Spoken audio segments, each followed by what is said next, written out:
All right, I believe we're up and running. Hello, AP government. All right, so what I got going is essential documents. So I'm going to encourage everybody to do this one. I'll send out alternate assignments if you just don't want to deal with it. I mean, I understand. But I mean, it's good stuff for us. You know, these essential documents, the AP folks have done a good job of picking these essential documents. Hey, I'd like Plato's Republic to be in there, but I mean, that goes all off every which way, right? So these are good documents to really kind of become experts on. So what I've done over the weekend, and it is 7 o'clock on Sunday night right now. What I've done over the weekend is read as many of these things, really starting Friday, as I can find time to do. Strangely enough, I never got around to reading the Articles of Confederation. And so it might be that I like read them and like send you something just like on the stream there. But I got to start making the videos because, hey, we got The Last Dance, Michael Jordan and the Chicago Bulls in the 1990s. That me and the McKenzie boys are watching at 9 o'clock. So I got to get it done and all done by 7. I got 3 sets of videos to do. So I apologize for not getting the Articles of Confederation, or lo and behold, a letter from Birmingham jail. Man, I thought I had like a slide from it, but I couldn't find it. So those two I'm just kind of doing based on memory, but everything else I've read over the weekend. So you're going to go to one of those guys, and I'll send those guys' videos to you. I think the Falkowski guy, I think it's the Corey Lahana that I'm going to send you.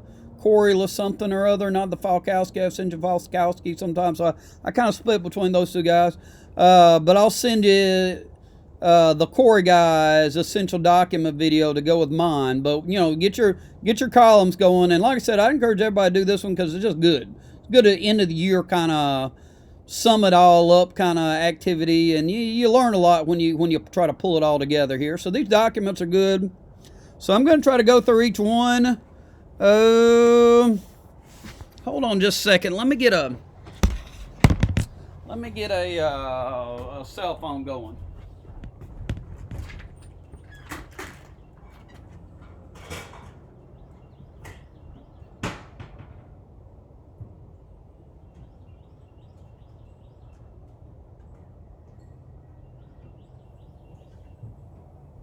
Look out, Frank. Don't go outside.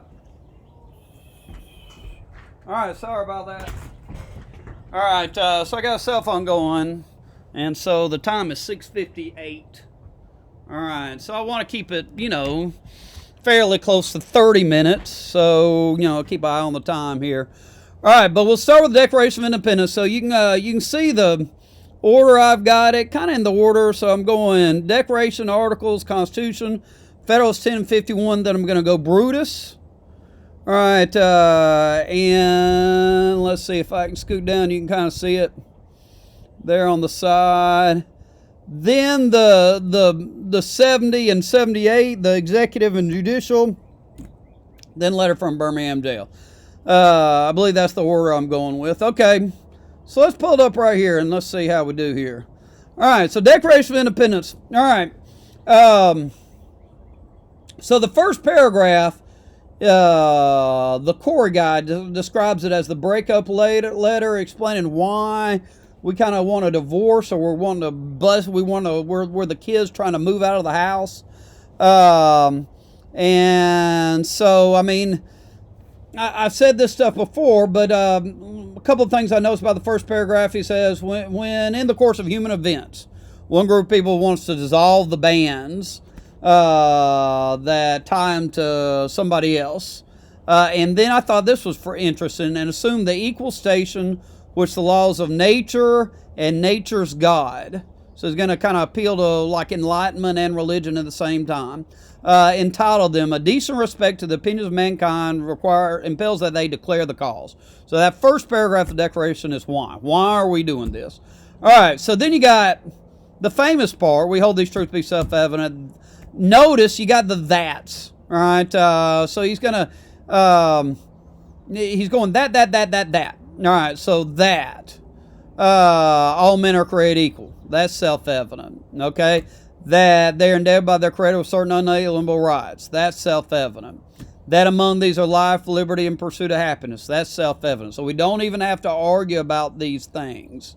All right? So he's saying we don't have to, there's certain things, we're assuming certain things. We all agree on this. All right? Now, that's a revolutionary thing to be saying that all men are created equal. We've talked about that. For Jefferson to be saying all men are created equal. But let's keep going. So he's saying this about, who we are and what rights we have. All right, then the number 3 there, the purpose of government is to secure these rights. To secure these rights, governments are instituted among men, driving their just powers from the consent of the government. So that's consent. Popular sovereignty. The government is based on the consent of the government. Popular sovereignty. Power of the government comes from people. There you go again, with the last of the that's. 1, 2, 3, 4, 5. It's 5 that's. Whenever any form of government becomes obstructive of these ends, is the right and the duty of the people to alter or abolish it. All right. So the right to revolt. All right. Popular sovereignty, consent of the government, the right to revolt. So it's this pretty simple theory of government. Government exists to protect our rights. If it doesn't do it, we can get rid'. No, we've got rights. Government exists to protect our rights. If it doesn't do it, we can get rid of it. All right, then it's the he has section. I started looking at our old American pageant books. Gets real specific. Does a really nice job of referencing the particular laws. All right, so here's some of the things he has done in that big long list of he has. He's dissolved governments. That's the intolerable acts. Closed the ports and the legislatures.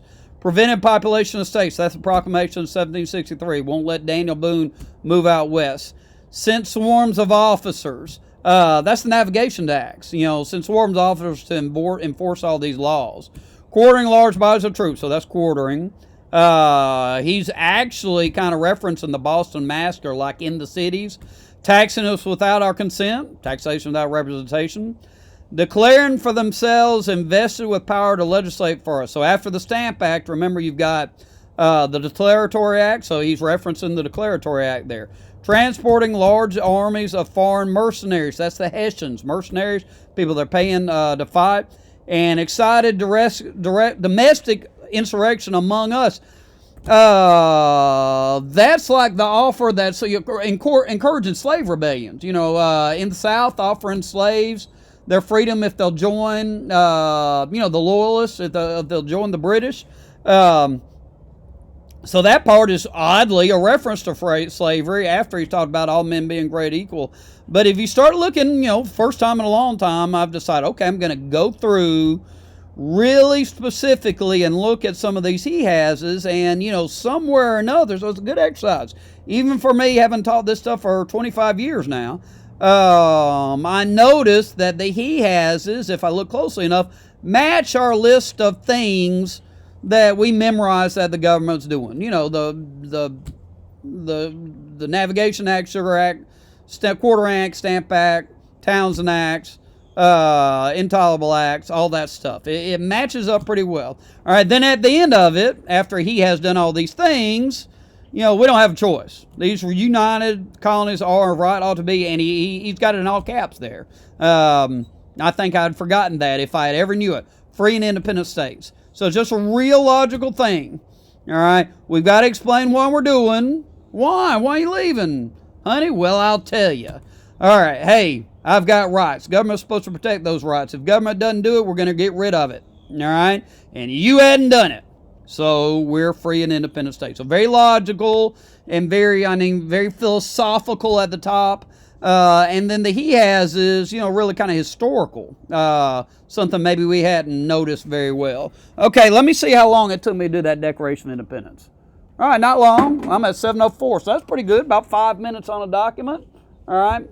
I think we've got something like 6 documents. So 30, maybe 35 minutes. Okay, let's take a look at Articles of Confederation. All right. Like I said, I've got to get all the tapes done, all the videos made before 8 o'clock on a weekday because it takes hours and hours and hours to upload if it's 8 o'clock on a weekday. If it's the night before, it takes 20, 30 minutes. All right, so in the morning, while y'all are probably still snoozing in, I think a lot of folks snooze till, I don't know, 9, 10, 11, 12 o'clock. I'll go back and I'll read those two, and if I find something that I think I ought to send you, I'll send that too. All right, but here's what I remember about the Articles of Confederation from all these years of teaching it, having never read it. 25 years, I've never read it. So, I mean, I'm kind of fired up about reading it. All right, one branch. There's one branch of government, the legislative branch, they can make laws. Now, they need a supermajority to make laws, remember? So, they didn't trust government. Just gotten rid of what they felt like was tyrannical government, so they're going to make it hard on the government. They don't want the government to be too strong. It's impossible to amend. You're never going to have everybody there. You need 13 of 13 to amend. All right. From last year, we remember they did a couple of things. Passed a land ordinance that provided the process for creating cities. The Northwest Ordinance, by which 36 states were added to the country, and also there was no slavery in the Northwest Territory. So it had some achievements. Also kind of a transition government. They weren't going to, people wouldn't have gone along with a real strong government to start off with. All right, but we got our little acronym there, right? No rest, couldn't regulate trade, and tax. Those big time two economic powers that the government has under the Constitution. My cat's after some poor animal.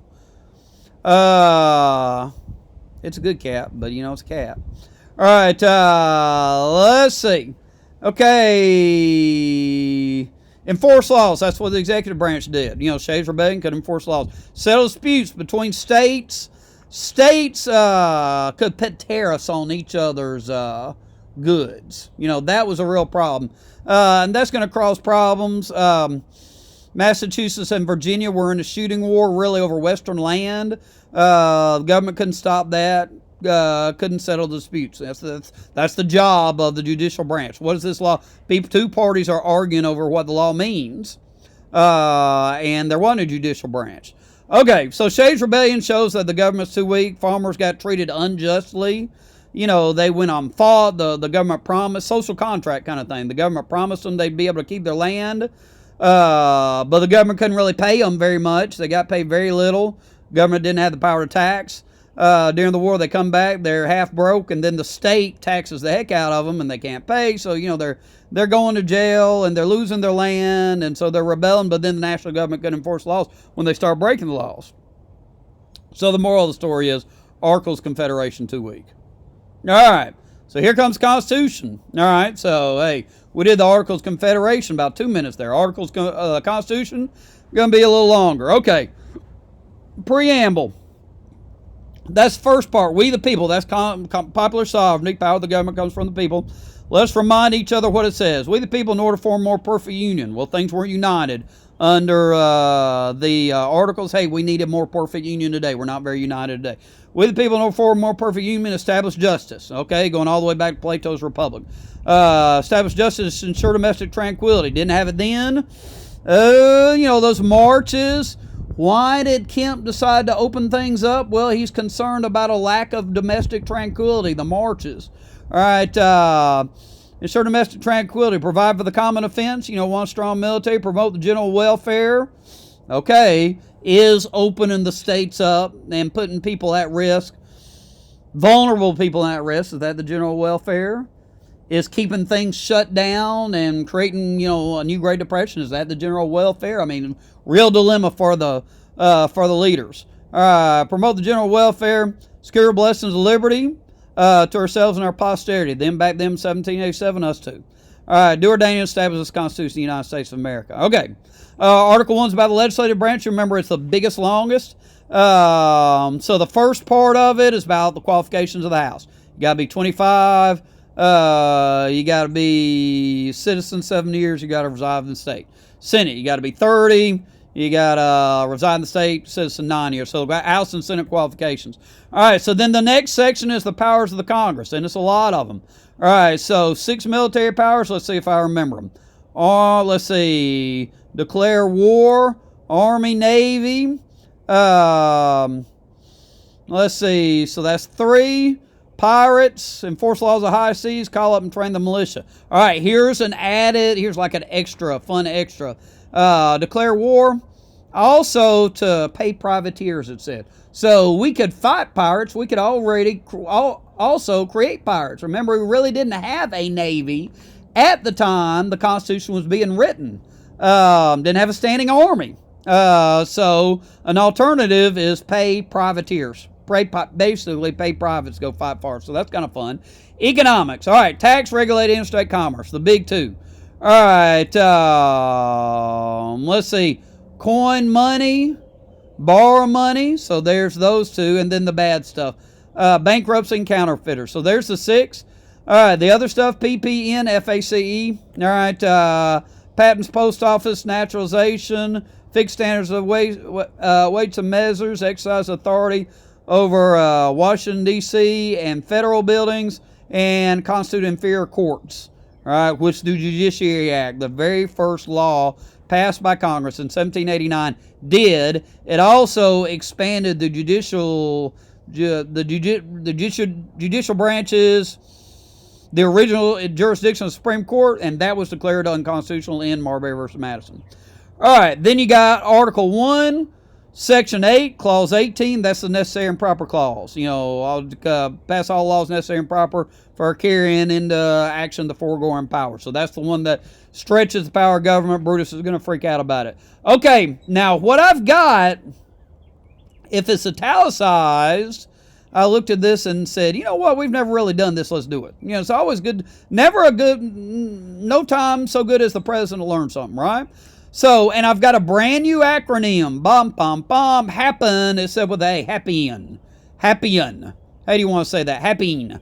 All right, so those who argued against the Bill of Rights said, we don't need a Bill of Rights. One of the reasons we don't need a Bill of Rights, Hamilton said that's because there's already limits on the powers of government written into the Constitution. These are powers that are not to the national government. All right, can't suspend habeas corpus during peacetime. We know all about that. That's the right to be told whether or not you're being held justly or not. You know, I have the body.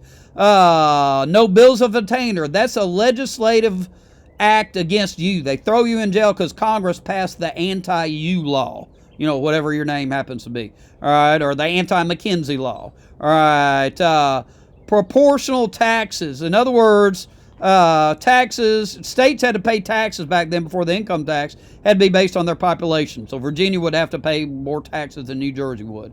All right, they had to regulate trade proportionally. In other words, it couldn't favor one state over another. It had to be fair by the way they regulated trade. No taxes on exports. You can tax imports, you know, a tariff, but you can't tax exports. That's bad for manufacturing, you know, local manufacturing. No bills of attainder. Oh, we already done a bills of attainder. So, yeah, that's the anti-McKenzie law. All right, no titles of nobility. Does that spell happyin? No export tax. No bills of attainder. Yeah, I just have bills of attainder in there twice. Is that right? Yeah. Happy. There's another A. Crap. Bills of attainder. Something else that starts with A. I'll have to check. My bad. All right, no titles of nobility. It's Sir Paul McCartney, Sir Elton John. It's not Sir Bruce Springsteen. All right, denied powers to the states. All the same. Plus, states can't print money. National government does that. States can't make treaties. National government does that. States can't pass tariffs. That's a national government power. All right, Article 2, the executive branch. First part of it is about the Electoral College. 538 electoral votes today, you know, the number of representatives, plus 2 in a state. Eventually, with the 23rd Amendment, 3 for D.C. Powers, the executive branch, he can appoint judges, ambassadors, cabinet members. He can make treaties with the advice and consent of the Senate. He's the commander-in-chief of the military. He's got to give the State of the Union from time to time. That's chief legislator. Send and receive ambassadors. That's chief executive stuff. Ooh, we want to add, what's the take care clause? Take care that the laws are faithfully enforced. Is that way it says? Take care to make laws are faithfully carried out, I think. take care clause. So that's chief executive. All right, Article 3, judicial branch. All right, the original jurisdiction of the Supreme Court is three things: a case involving a state, and case involving ambassadors and consuls. All right, other things like between two states, maritime, out in the ocean, constitutional issues, that's for the inferior courts that got created right away. All right, it also defines treason. All right, treason is making war on the U.S. or giving aid and comfort to enemies. Remember, the impeachment. He can be, president can be impeached for treason, bribery, high crimes, and misdemeanors. All right, giving aid and comfort to enemies of the U.S. Is sometimes people say, well, what's the definition of treason? Well, there it is. All right, Article 4, full faith and credit each other's laws. We said that before, so the McKenzies got married in Georgia. We moved to Florida. We were still married. All right, extradition. I run, Still Jolly Ranchers, run to Chattanooga. They send me back. Now, here's what's interesting. Part of that extradition, there's a whole section on sending back not only runaway slaves, but runaway indentured servants. There were still indentured servants, apparently, in 1787. All right, okay, privileges and immunities. All right, if I move Tennessee, I move to Texas, Alabama, I've got all the privileges and immunities. I've got all the rights that I had in Georgia, and that I've got all the rights of those citizens of Alabama or Texas, with the exception, I guess, of in-state tuition. But eventually you get that, right? All right, Article 5, amendment process. All right, remember the amendment process? So 2/3 of Congress, or a convention called by 2/3 of the state. That's never happened, because the only time it happened, they threw out the Articles of Confederation. 3/4 of state legislatures happened 26 times. 3/4 of state conventions happened in the case of the 21st Amendment. Okay, Article 6 is the Supremacy Clause. All right, the other one that Brutus is going to get pretty flustered about. All right, and then also no religious test for a political office. All right, so I think we talked about that when we read it, but it's in there. I'm reminding you of it. All right, Article 7, 9 of 13 states need to ratify. So that was about 12 minutes. That was the longest one. Okay, Federalist 10. All right, didn't have time to read 10 or 51, so I'm just rearranging what I've taught you in the past so that it'd be most logical, most clear. So he's going to say, faction is the biggest challenge to Republican government. That's what he's worried about. All right, what's a faction? It's worried about itself and not the public interest, its own private interest. So does he have on his mind parties? Yeah, he does. The founders assumed there would be no political parties. Interest groups? Well, yeah, that would apply today. Special interests, the swamp, the smoking lobby, and thank you for smoking, very definitely concerned about itself, not worried about the public interest. All right. So there's 3 solutions to the problem of faction. I'm going to start with the one that works this time, even though he listed it last. We get confused about this. So bigger is better. You want to extend the sphere. If you control the effects, none will dominate. If you have a bigger country, a large republic, where you vote for your leaders and the factions are spread out. The business folks, the farmers, the NRA, the AARP, they're all over the country, so no one can dominate. All right. Okay. All right. So that's his solution. You can't get rid of them. They're a fact of life. You control the effects by spreading them out. All right. Now, there's 2 ways you could remove the cause. They're both bad. Take away liberty. He says the cure is worse than the disease. Let's go with coronavirus politics. Hey, is the cure to the coronavirus, the lockdown, is it worse than the disease? Well, some folks say so. A growing body of folks says so. Not a majority yet. Depends on the poll you take. All right. Okay. Also, you can remove the cause by making everybody the same. Well, again, hey, some folks are more worried about the virus itself. Some folks are worried about a Great Depression. And you can't force these people to think alike. They just don't. got a diversity of opinion, we've talked about within our families. All right. So people just see it differently. We see it how we see it, and we got to tolerate each other. Got to forgive each other if we say something ugly to each other. Got to tolerate each other the way we see it. All right. So tolerance. That's why you need a Bill of Rights. All right. Hey, it ain't freedom of speech if, what the person's saying you agree with. It's only freedom of speech if you hate what they're saying. All right. Madison was the first to argue that bigger was better. Nobody ever had.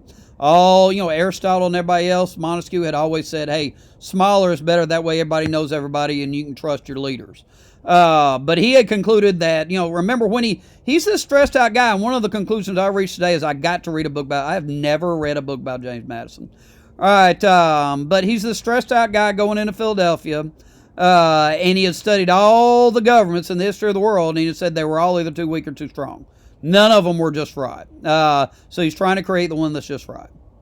All right, that would govern a race of devils, he said at one point. I don't think in the Federalist itself, but he said it like about the Federalists or something. Maybe it was in the Federalist. All right, 51. Okay, the Corey guy does just a real nice job of just taking the actual words of the document and then putting it on there for you to look at and then talking about it. And so I'm trying to copy that. Let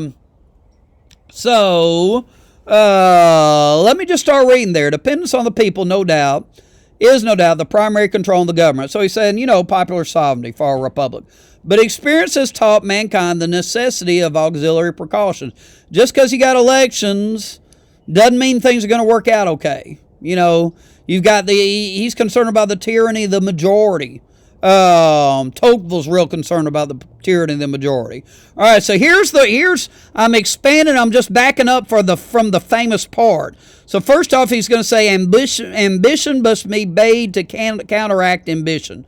In other words, did Pelosi go after Trump because she thought he was a tyrant, or because she wanted more power? Well, hey, it's nice if she's acting out of idealism, but it's reliable that she's going to look out for herself, right? Ambition must be made to counteract ambition. The interest of the man must be connected with the constitutional abuses of government. All right, nice line right here that I've never said. But what is government itself? But the greatest of all reflections on human nature. So he's our philosopher founder here, with Jefferson. Okay, so then there's the famous part. If men were angels, no government would be necessary. If angels govern men, neither internal nor external controls on government would be necessary. And then I'm going to keep going. In framing a government which is to be is ministered by men over men, the great difficulty lies in this. You must first enable the government to control the governed, and in the next place, oblige it to control itself. Okay, so let's go back to the lines we know. If men and angels, no government necessary. That's coming out of Hobbes, right? The article's too weak and you got Shays Rebellion, it's feeling like the state of nature. All right, if angels will govern men, neither internal controls, checks and balances would be necessary, nor external controls, elections would be necessary. Okay, hey, you got through those in 6 minutes, 3 minutes a pop. All right, so very good. Now, I didn't read them again. That's probably the reason we got through them so quick. So I'm going to try to go back and read them. So what I got to read these two. I got to read Letter of Birmingham Jail, and I got to read the Articles of Confederation. By lunchtime tomorrow, I'm going to say. Okay, so here's Brutus. I had a good time. Brutus is fun. And, go back and read these things. I am assigning you to read word for word every one of these documents. Mackenzie kissed my tail. I ain't reading these documents. I'm assigning it to you. All right? Now, am I going to check up on you? No. Am I going to give you a good grade no matter what you turn in? Yeah. But you oughta. You got time on your hand. These are good things. Brutus is so enlightening. All right. So in the intro, he's going to say, first off, there's problems with the articles. He's not going to claim the articles are perfect. He's just going to be kind of saying, let's not throw out the baby with the bathwater. All right. And so he's saying, this is the most important. You folks deciding whether or not to get rid of the articles and ratify this new Constitution are making the most important decision decision in the history of the world. And you're going to be remembered. If it turns out good and you support it, hey, everybody's going to chant your name. Jefferson, Madison, all right? Lincoln, with the great names of history, all right? Gandhi, Martin Luther King, all right? Your name's going to be up there with those names that, he hadn't heard yet. All right, but if it screws up, your name's going to be mud. Everybody's going to remember you the way they remember, great turds in history, John Wilkes Booth, whoever. All right, so everything's on the line, including your name in history. All you folks in the states deciding whether or not you're going to support this thing. All right, so then he's going to say. So I've got to divide it up into 4 parts. So there's the entry, kind of laying out the stakes. All right, so then the second part is the dangerous parts, the specific parts of the Constitution he's concerned about. All right, and he's freaking out about the necessary and proper clause, the combination of the necessary and proper clause and the supremacy clause. All right, so necessary and proper clause is going to make government grow, power to make all laws necessary and proper for carrying out the other laws. Well, you can argue that anything's necessary and proper for carrying out the other laws. You can argue that a civil rights law or a health care law is necessary for carrying out interstate commerce. All right, okay? And because you've got a supremacy clause, the states can't stop them. It's going to make growth uncontrollable. It's going to be out of control growth. It's going to grow, and the states can't stop it. All right, so if you're going to stop this out of control, you got to nip it in the bud. Slippery slope. He's making that slippery slope argument that y'all are real good at pointing out in lots of different contexts. So he's saying over time, the state governments are basically nullified because he says anything important can be handled by the national government. So when the state governments try to handle it in a way that is good for them, well, here comes the national government's going to trot out the supremacy clause. As the states say, hey, you're not supposed to be doing this anyway, the government's going to go, necessary and proper clause is necessary for this other stuff. All right, so basically there's not going to be any real state governments. All right, also he's going to say it's got the power to tax. Well, there's going to be no limits on the power to tax. A government can spend, it can spend as much as it wants. It can do as much as it wants, all right? So it can grow as big as it wants to. It can spend as much as it wants to. It can tax people as much as it wants to. There's no real limit on it, all right? Debt is allowed. So, hey, even if you don't tax people, you can spend as much as you want to, in the uncontrolled growth, all right? And what can the government do? Well, secure the general welfare. Well, anything can be general welfare, all right? Health care can be general welfare. Anti-poverty programs can be general welfare. Okay? Aid to families with dependent children can be general welfare. All right? Social Security can be general. Whatever you want. The common defense. Unlimited spending because on the military, that's dangerous. A standing army is going to take away our rights. And, hey, they can tax the heck out of us. Or if they don't want to tax us, they can just borrow the money for it. And that standing army... and there weren't standing armies under the Articles of Confederation. A permanent military. Provide for the common defense. That's a standing army. Permanent one. Not just the Minutemen or militia that get called up and trained real quick. That's just dangerous. So, whether we agree or disagree with him, we understand his concern. Now, let me go ahead and point out one thing. Today, conservatives that try to control and we pointed this out again too, conservatives who want to control the size of government point to the Constitution. They say the Constitution created a limited government, strict construction. What did the founders originally intend? So, hey, when we're going originalist, that's a conservative small government argument. So, in the Constitution versus Brutus debate, it feels like the liberals are all on the side of the Constitution and the conservatives are with the anti-federalist and small government. It's a little more complicated than that, but we'll go back to the specific argument. This is what you got to make. This is what you got to know. with Brutus. Okay, so then he's going to argue that the effect of this government, state government's just going to waste away. They're not going to be able to afford anything because the national tax is going to be so high. Their powers just be absorbed by the national government. There'll be an inferior court in every state courts. Remember how many inferior courts there are? 94 district courts. Basically 2 in a state. So he says there's at least going to be one of these inferior courts in a state. They'll swallow up the state courts, national government. They'll be running everything. States will be seen as an impediment by the national government to be overcome. All right. And, when we study federalism, we're kind of aware of, what states' rights sound like to me and my ilk who look back at slavery and segregation and so forth. All right. Then he's going to make this argument. He's going to make like a philosophical and historical argument that smaller is better. First off, he's quoting Montesquieu. So, that's neat. That's a neat argument, isn't it? Because Madison's basing separation of powers on Montesquieu. And he says, hey, your guy that you're basing everything on says smaller is better. Bigger means a bigger government, according to Montesquieu, is going to make oppression easier to do. All right. So, you always want to do that. Challenge people with their own convictions. Madison believed in Montesquieu. Montesquieu says bigger ain't better. Great argument. All right.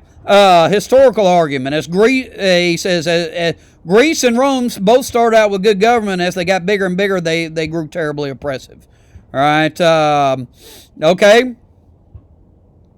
In a large government, it's the remoteness argument that anti-federalists make. Representatives in a big government, are not going to they're not going to know all the people. So they're not going to be able to do the will of the people. All right. Also, a big diverse place with lots and lots of different interests and ethnicities and so forth is going to cause gridlock. People not going to be able to cooperate with each other. All right. Because the government's so big and so far away, people are not going to trust the government. So, he's predicting so many people's frustrations, and because people won't trust the government, they're going to have to create this standing army. Yeah, they got the power to do it. Well, maybe they won't do it, but they'll have to because people won't trust the government. All right, the executive branch is going to grow too large, he predicts. You're going to have a too strong president, so don't do it. All right, so it's a great argument. We may or may not buy it, but what's on everybody's mind on all sides faithfully attended to by the creators of our curriculum. I'm so glad that they made me read Brutus 1. I had no idea what Brutus 1 was till they made me read it. Okay. All right. Okay. Federalist 70s. So we're looking at what the Federalists have to say about the president, the courts, and then letter from Birmingham jail. And I'll try to go quicker on these. All right, first off, energy in the executive is essential to defense from attack. You need an energetic executive, for emergencies.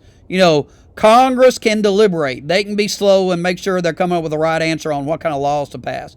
But an executive has got to be energetic. All right, he said Rome had these 2 consuls, but they were forever having to declare an emergency and go to one executive.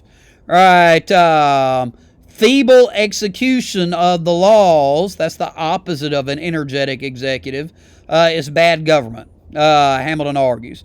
All right, he says everybody believes in an energetic executive. There's nobody that thinks executive, everybody, what's the matter? Everybody believes this. All right, so that might be a logical fallacy, but he says everybody believes in it. All right, he says now an energetic executive needs unity, duration, support, and enough power. All right, and he says don't worry about it.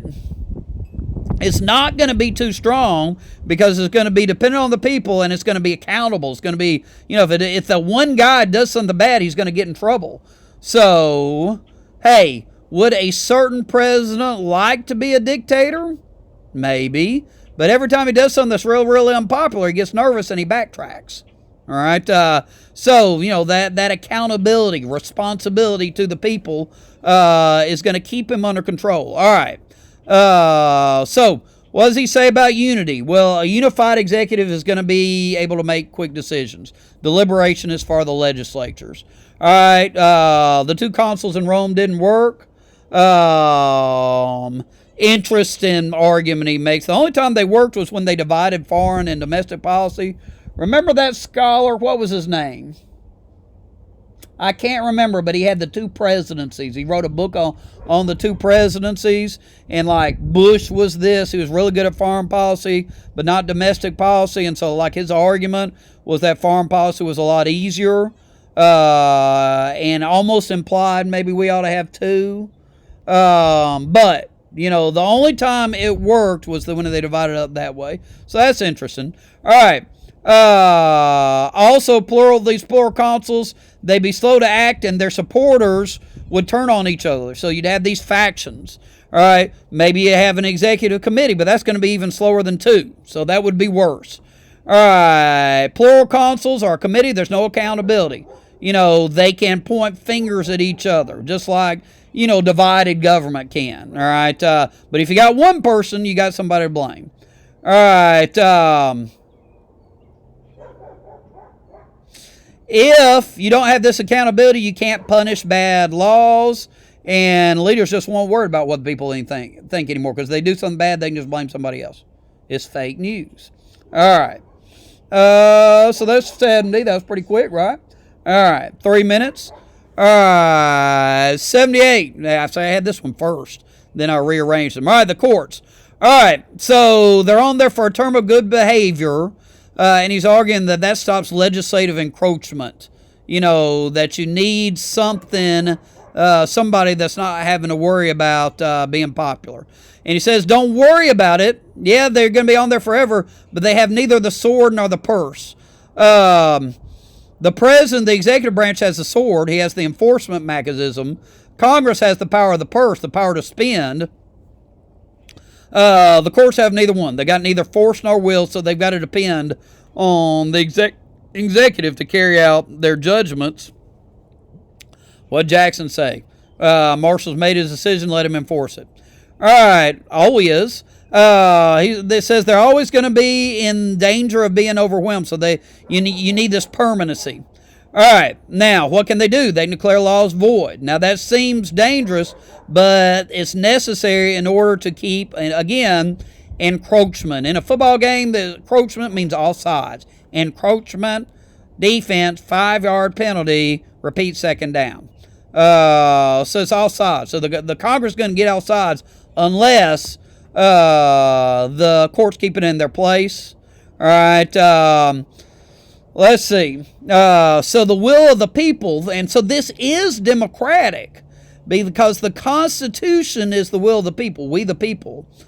The laws are the will of the legislature, so that's an interesting thing. So it's one step away from the people. All right, so the Constitution is more closely connected to the people. First three words, we the people. So the Constitution is superior to the legislature. All right, it's going to interpret the Constitution. It's going to interpret the law to make sure the law matches up to the Constitution. It might be that different states are going to make different laws on the same thing, different judgments on the same thing, so it's got to decide between competing laws. All right. The legislature would say the law is supreme because they're dealing with whatever the most recent and relevant problem is. But the court understands the Constitution is supreme. You know, the rule book for lawmaking has got to be above the lawmakers. All right, temporary judges wouldn't be independent of the legislature. They'd be subject to the whims of the majority. Also, you need people to be on there forever because there's just not, if it was rotated, you wouldn't have enough good people. There's not enough people qualified with the knowledge and the integrity for this job for it to be rotated every 2 years, 4 years, something like this. It's a hard job. You got to know the Constitution. You got to not care what people think. So you get 4 people, 6 people, 9 people, and you just leave them on there. All right. Hey, I did those in 3 minutes each, didn't I? All right. Letter from Birmingham jail. Lucky for you, I didn't read it again. All right. So we know the white moderate preachers are calling him a troublemaker. We agree with your goals, but you're making trouble and you're getting in too big in a hurry.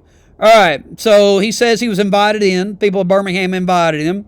He's got that famous quote, "Injustice anywhere is a threat to justice anywhere." So he's the right kind of troublemaker. He's supposed to be making trouble. He's a nonviolent troublemaker, and he talks about the importance of nonviolence.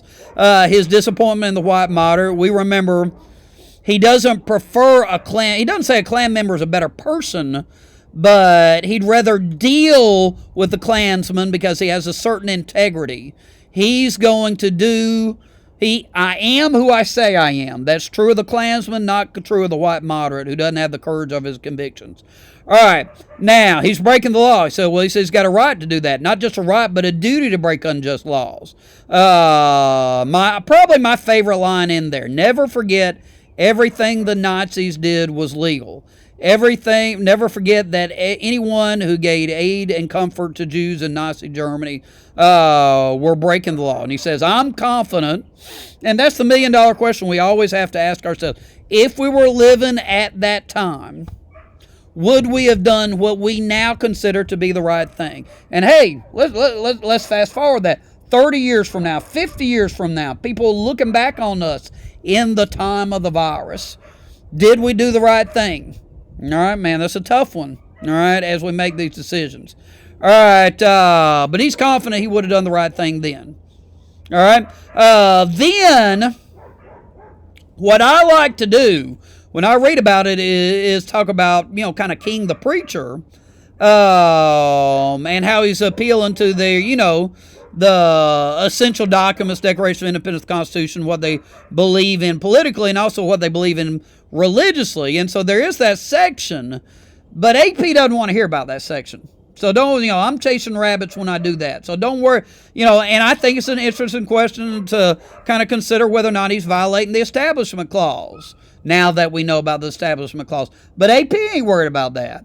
So instead, what the Corey guy has is he's going to have, after he kind of establishes some principles that, he's supposed to fight against injustice. He's supposed to break unjust laws. And how come the white moderate's not breaking unjust laws? Now he's going to talk about the injustice. And probably the most memorable part of that is trying to explain... Remember, what is it? When your name is Boy. All right, that's going to weigh on you. That's really good. All right, and then the other thing, explaining why to his daughter why she can't go to the amusement park when everybody else can. All right, that to me that was the most memorable. What you say to your kids, that's always the most memorable kind of example. And that's the example he gave in here. All right, I think that one's in Letter from Birmingham Jail, and I don't think that's in the I Have a Dream speech. I think it was called Fun. It wasn't Six Flags, Fun Town. All right, so that's it. All right, I got 7:42. So good thing I'm doing this on a Sunday night rather than Monday morning. You'd be getting this at 5 o'clock in the afternoon.